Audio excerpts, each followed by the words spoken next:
called Call Home by Dennis Etchison. When he walked in, the red light on the answering machine was blinking. He dropped the mail on the coffee table and sat down. He ran a hand through his hair and leaned into the sofa, his ears still ringing from the rush hour traffic. He was in no hurry to replay his messages. It was easy to guess what they wanted. Time, money, answers. He had none to spare. He reached out and stirred the pile of letters. More of the same. He got up, went to the bedroom, and changed his clothes. He came back and sank deeper into the cushions. He gripped his feet up and closed his eyes. When the phone rang again, he let the machine take over.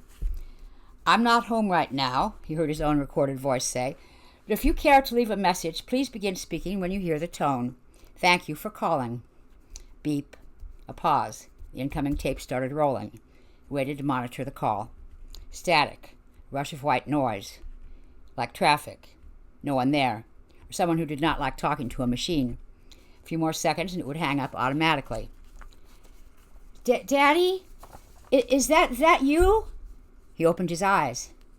"Please, can you come and get me? I don't know how to get home, and I'm scared." "What?" "It's getting cold and dark." He sat forward. "There's a man here, and he's bothering me. I think he's crazy. And it's going to rain, and Daddy, tell me what to do." He got to his feet. "I don't like this place. There's a rooster. It's burning, and a gas station, and a sign. It says, it starts with a P. P-I-C-O. He crossed the living room. "Daddy, please come quick." He snatched up the receiver. "Hello," he said. The child's voice began to sing brokenly. "Ladybird, ladybird, fly away home. Your house is on fire, and your children will—" Her voice trailed off as she started to cry. "Hello, hello." Click. He stood there holding the phone, wondering what to do. He was sure of only one thing. He had no daughter. So what if it was the wrong number? She was in trouble. A child, a little girl. What if something happened to her? He couldn't let it go. She had spelled out a word, P-I-C-O, the sign, a rooster, a gas station. Yeah, it sounded familiar. The chicken restaurant, next to the 76 station. It wasn't far. The traffic was still gridlocked. He crossed Wilshire in low gear, then Santa Monica, and turned west. A stream of cars growled past him, ragged music and demanding voices leaking from beneath shimmering hoods. He made a left on Westwood and kept to the right as he passed Olympic, slowing to a crawl as he came to the next corner. She was huddled in the doorway of El Palo Muerto, a school book bag at her feet. Her legs were dirty and her hair was in her eyes. A few yards away at the gas station was the phone booth. She did not look up as he braked by a loading zone. He leaned over and rolled down the window. "Hey!" People at the bus stop glanced his way blankly, then stared past him down the street. She lowered her head, resting her forehead on her arms.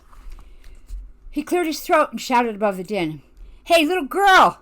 She raised her head. The woman eyed him suspiciously. "Hi," he called. "Hello there. Do you need any help?" The woman glanced at him. He ignored her and spoke to the girl. "Are you the one who—" Suddenly he felt foolish. "Did you call me?" The little girl's face brightened. "Daddy?" The crowd moved closer. There was a rumbling and a pumping of brakes. He saw in his rearview mirror that an RTD bus had pulled up behind him. "Come on," he said. "Get your books."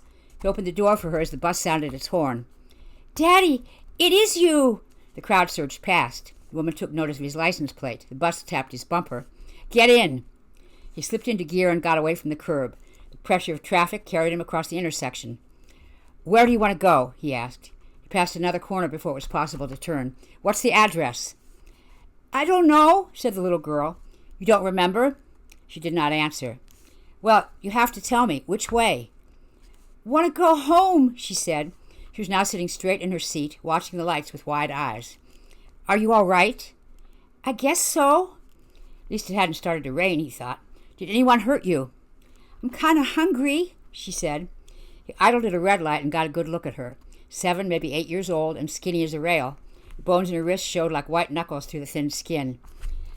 "When was the last time you had something to eat?" "I don't know."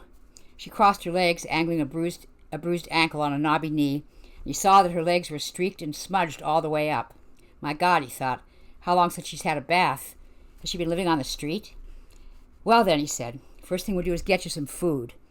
Then he would figure out what to do with her. Okay? He took her to a deli. She gulped down a hot dog, leaving the bun on the plate, and watched him as he chewed his sandwich. He started to order her another and realized something. He touched his hip pocket. Empty. He'd forgotten his wallet when he changed his clothes. Take half of mine, he told her, trying to think. I don't like that kind. She continued to watch him. Finally, he said, Do you want another hot dog? Yes, please. He ordered one more and saw to it that she drank her milk. Afterward, while the waitress was in another part of the restaurant, he said abruptly, Let's go. They drove away as the waitress came out onto the sidewalk. That was good, said the little girl. Glad you liked it. Now, the way you did that, you didn't even leave a tip. You did it for me, didn't you? Yes. What was I supposed to do, he thought. I'll come back tomorrow and take care of it. Now, where are we going? Home, she said. Oh, Daddy, you're so silly. Where do you think? You've got to tell me, he said in the driveway. Tell you what? She got out and skipped to the front door, dragging her book bag. She waited for him on the porch. He shook his head. Well, he said, once they were inside, are you going to tell me? Where's the bathroom? In there. He went to the phone, but first, he heard water running. He stood outside the bathroom door and listened. The shower was hissing, and presently she began to sing a song. In the living room, the phone rang. I'm not home right now. Jack, would you pick it up, please? I know you're there. Hello, Chrissy? Sorry, I just got in. So late. Poor baby. Listen, Chrissy, can I call you back? There's something I have to... Are Ruth and Will there yet? What? Don't tell me you forgot. Well, I guess I could pick up something on the way over. You know, maybe we can get rid of them early. Would you like that? Yeah, sure, but see you in a few minutes then. And Jack, I've missed you. Click. Daddy, called the little girl, can you come here? He entered the darkened bedroom. The bathroom door was open and steaming. She wrapped herself in a big towel and jumped up on the bed. She opened the towel. Dry me? Listen, he said. Who told you to do this? I don't think it's such a good idea to... It's okay. I can do it myself. She made a few swipes with the towel and dropped it on the bed. Even in the faint light, he could see how pink, how clean she was, how small, how vulnerable. She lay down and wriggled under the sheet. Sleepy, she said. He sat next to her on the edge of the mattress. Kiss me good night, she said. Her pale arms stretched out. He started to push her away, but she clung to him with all her might. He felt her tears as sobs racked her body. There, he told her, patting her between sharp shoulder blades. Shh, now. Don't go, she said. I'm not going anywhere. Promise? I promise. He lay down next to her till her breathing became slow and regular. After a while, he covered her with a blanket, planted a kiss on her cool forehead before he left the room. Ruth and Will parked behind Chrissy. He watched from the porch as they helped her carry the takeout food into the house. He cleared his throat. There's something I have to tell you. We already know, said Ruth. How? You didn't hear it from me, I swear, said Chrissy.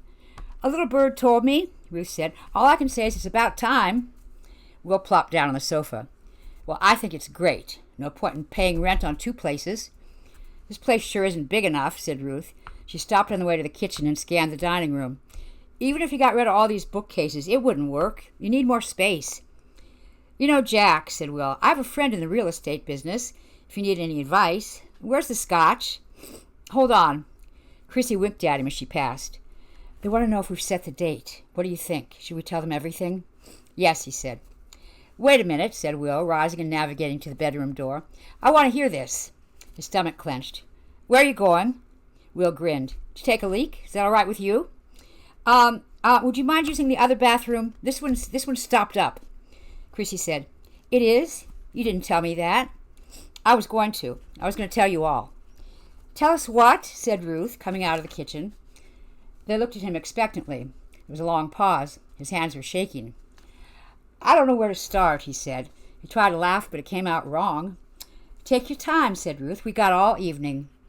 Chrissy squeezed his arm. Who needs a drink, she said. Yes, he said. Maybe we should have a drink first. What's this? Said Chrissy. She kicked the book bag on the floor where the little girl had left it. Nothing, he said. Here, let me give you a hand. He walked her to the kitchen. I can explain, he said. Explain what? You look tired, Jack. Was it an awful week? He took a deep breath. Just this. I know it sounds crazy, but on his way out to the small bathroom, Will stuck his head into the kitchen. Am I interrupting anything? Of course not, said Chrissy. This is a bad night for you two. There was a piercing scream from another part of the house. He knew what it was before he got there. The little girl was in the bedroom doorway, rubbing her eyes. She had on one of his shirts. "Daddy?" Ruth and Will looked at her. So did Chrissy. Then they looked at him. "Oh, Daddy, there you are. I had a nightmare. There were people. Are they going now?" "Daddy?" Chrissy stared at him as though she had never seen him before. He focused on the little girl as his stomach clenched tighter. "Tell them," he said. "What?" "Everything." "I don't know what you mean, Daddy." "All right," he said. "That's it. You're leaving right now. I'll tell them the whole story myself. Come on, let's go." No, I'll tell.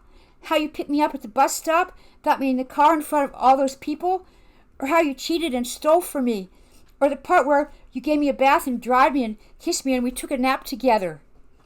"I think we better be leaving," Ruth said. "Yes," said Chrissy, "that might be a good idea. A very, very good idea." "Wait," he followed her out. "Chris, don't," she said. "I have to think. And don't call me." He watched numbly as the car drove off. It started to rain softly, a misting drizzle in the trees above the mercury vapor lamps. He watched until the red taillights turned the corner, like the reflection of a fire passing and moving on, leaving the street darker than ever. "No," he said, hunching his shoulder. "No, no, no." He went back into the house. "Where are you?" he shouted. She was in the kitchen, helping herself to the food. "Hi, Daddy," she said. "You got dinner for us. Just you and me. Thank you." "What the hell do you think you are? Who the hell do you think you are?" He shook her violently. "Daddy, you're hurting me." "I'm not your daddy, and you know it, you little wretch." "You're scaring me." "Don't bother turning the tears on this time," he said. "It won't work." She broke free and ran. He braced himself against the table to stop shaking while he reached for the bottle of scotch and poured a double shot. Then he walked slowly, deliberately to the living room. "Out," he said. "I don't care if it's raining. You've done enough. Get your things." And she had the phone in her hand.